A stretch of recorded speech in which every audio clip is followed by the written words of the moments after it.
PK use Leeswekin joked on TB. Alibaba's worth 800 BN. By double 11 rules. 400 BN buys it. Where does 400 billion come from? Borrow wabe. Repay. Don't. Alibaba's yours. So what? Leeswekin's something for nothing scheme seems mad. Yet small-minded. If you're dreaming, be bolder. Buy the whole national bank at once. Don't laugh. Someone in Europe used Leeswekin's trick. Nearly buying Portugal's bank. He was Portugal's greatest financial swindler. The world's top forger. And a legend to counter bettors. Others fake notes because they can't make real ones. He used a genuine mint and press to run off 200 million escudos. About 2% of Portugal's GDP then. The only ever counterfeit god to print real money, Alves dos Reis. June 1989. Alves was born in Lisbon. His father ran a funeral parlor, so lived comfortably. In 1914, aged 18, WWI erupted. Father's funeral parlor went bust after 2 years. He left school, moving with parents to Angola, Portugal's colony. Colonial life was rough. Alves tried several ventures, all failed.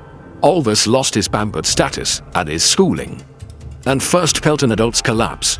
Time fights you every second, never letting you coast to 19 to get work. Alves, after 1 year at uni, forged a diploma, cramming in physics, chemistry, geology, archaeology, engineering, math. Alves knew no school could train a polymath like him.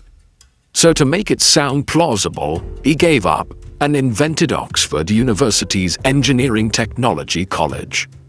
It's like hand drawing a Boola University diploma to job hunt. If they don't hit you, they're not but Alves, mad or stupid, took a fake diploma to the colonial government, hoping for a post even worse. Angola staffing was a joke, no real check of Alves's degree. Yet he was tagged as a rising star and handed key municipal works, construction, repairs. All of it, I suspect, is later. Bigger scams were enabled. In Bard, by the government's sheets. Don't dismiss petty tricks or shrug off their arm. In 2 years, 23-year-old Alves became Angola's railway chief and the government's science advisor. Like the hero of the US film Catch Me If You Can. Both were from fallen homes, lived by forgery, bold, reckless, in cat and mouse. The crook reforms, but real life Alves nursed an almost sickly comeback fantasy to claw his way to society's summit and join the world's richest elite at any cost. A far-off African colony couldn't realize his mad scheme. So in 1922, he quit his Angola post and status, returning to Lisbon with wife and cash. Portugal in chaos lurched 16 years. From the monarchy's 1910 fall to General Carmona's 1926 coup. The Republic cycled 9 presidents and 45 cabinets. Also, 25 uprisings and 3 dictatorships. In chaos, some uphold justice, some withdraw. Alves dives in, chasing risk and chance. He only cared about exploiting loopholes, lining his pockets, and looting chaos with that money over life bravado. Alves found a con to get rich overnight. The empty-handed trick we flagged up front. He forged about $100,000 in bad checks, then swiftly bought Angola railway shares. Before they bounced, he moved fast to seize control. After privatizing the firm, he could tap its cash reserves to cover those check perfectly shows. You fleece the sheep, and it never even notices too. Once Alves took control of the railway firm, his fortune doubled and he entered Europe's elite, feted by nobles abroad. Curious onlookers asked how the young tycoon rose. When the thrill faded, He tried the same ploy on Angola mining. This time he wasn't so lucky. Famed true watchers, countless eyes tracked his every move. Before he controlled the mining firm, Alves was arrested in Porto in 1924 and jailed for embezzlement and arms smuggling. For anyone normal, it would be the end. But Alves was never normal. Going to prison was only his training. From mortal to counterfeit god, his greatest show was beginning. In prison, Alves showed no remorse, no tears, just icy calm. He expected no trial, sure his wealth would buy bail soon.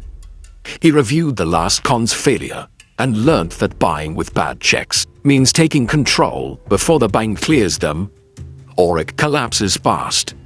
If the bank is the scam's weak spot, why not print cash to buy it? Once I control it, nobody will spot my cash is fake. Then I burn it, swap in real money. And the con is sealed tight.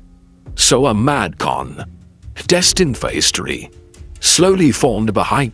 After 54 days, Alves' wife sold everything, paid huge bail, freeing him again. Out of prison, disgraced and broke, Alves first contacted papers and magazines for a statement, calling the government's charges an unspeakable plot. Afterwards, he forged official papers, posing as Angola's government's European agent to print banknotes secretly. Alves finds one sheep and fleeces it dry. Some ask, how old Angola? Yes, why? As Portugal's colony, Angola shared its monetary system. Distant and less developed. Banks had controls, poor records and missing papers, letting Alves exploit gaps. Alves' title, Europe's agent for secret banknote printing, sounded dodgy. Yet then secret made him succeed. Uncheckable identity, blurred truth and fraud. Portugal's currency, like most, long left gold. Amid threats, Bank of Portugal took no steps to stabilize it. 1920 to 25, Portugal's money supply rose nearly sixfold. Sterling jumped from 1.8 to 105 escudos whenever the government needed cash. It chose the simplest route: print more. Portugal's government and banks weren't idle. They kept it secret, printing abroad so people at home never realized their notes were quietly losing value all along. Portugal's secret operations made Alves' role as a covert agent finally make it clear. After fixing identity, what next, Alves? To keep the notes from being exposed as fakes, Alves used a crooked, roundabout tactic. After several intermediaries, he eventually reached Portugal's official escudo printer in Britain, London's Waterloo and Sons. With Carol Morang's help, one head office trust. 1 point. Alves didn't have special right to issue Portuguese money. He only found machines once used to print it. Today, each note has a unique serial number. If he made numbers up, the government would expose the scam. The simplest fix was to reprint notes the press had done before, and ensure no serial number appears too often, or the plot dies sooner. To stop the printer growing suspicious, Alves' partner Carol Morang told the owner the escudos were for Angola's investment and rebuilding. He said that, though Portugal had printed the codes before, they'd add Angola on one corner before release into circulation. They assured them the run, though top secret and kept strictly confidential, would army the country. In Britain they printed 200,000 Portuguese 500 escudo notes, worth 100 million escudos in total, about 1% of Portugal's national output then. Many may not get it. In today's money, about £65 million. Adjusted for inflation, Alves was among the world's richest then. in his day. Suddenly Sky, 1925. Carol Marang, under diplomatic cover, brought the first fake notes into Portugal. Then Alves and partners bought currency, opened accounts across Europe, with Carol spending ever more. Alves simply opened a private bank in Angola. Now he needs no cheap bounce check scams, and can buy whatever he wants worldwide. Mansions, jewels, farms, fleets, towers, all became Alves's fortune.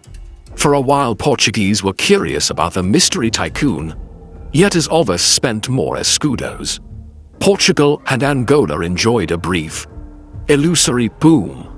Thus Alves became capital and media's favorite, hailed as the 20th century's greatest financial mind. While the world sank into depression, he even still spurred Portugal and its colonies to prosper. How amazing! But how long would this boom last? Alves knew his con, oh smart, wasn't foolproof. The more he spent, the higher the chance and exposure. The notes looked real. Yet one day they'd reach Portugal's central bank. If the bank found a stash of duplicate notes, the serial numbers would lead straight to the British printer, leaving Alves and his crew nowhere to run. So he had to buy enough shares, fast, to seize control of a bank before discovery. Is scam's final, vital step. The Bank of Portugal had 97,000 shares. Alves had to buy at least 45,000 to take control. Yet even with money, buying a state bank was no simple task. In November 1925, when Alves bought 10,000 shares, he felt awkward. Earlier splurging had left his account empty completely. Easy enough. Alves sent Carol to Britain to print over 100 million escudos. But it faltered. The Portuguese government had watched him for ages yet lacked proof. Until finally an accomplice shipped fakes from the UK on the 4th of December 1925, repeated the forex buying trick, and was caught red-handed. Doubts became proof. Days later, Alves was arrested, and the carefully plotted mega scam now collapsed into total failure. Portugal's government took 5 years to unravel this scam. Alves insisted he was a scapegoat, without government and bank insiders with him. He couldn't mislead 3 nations.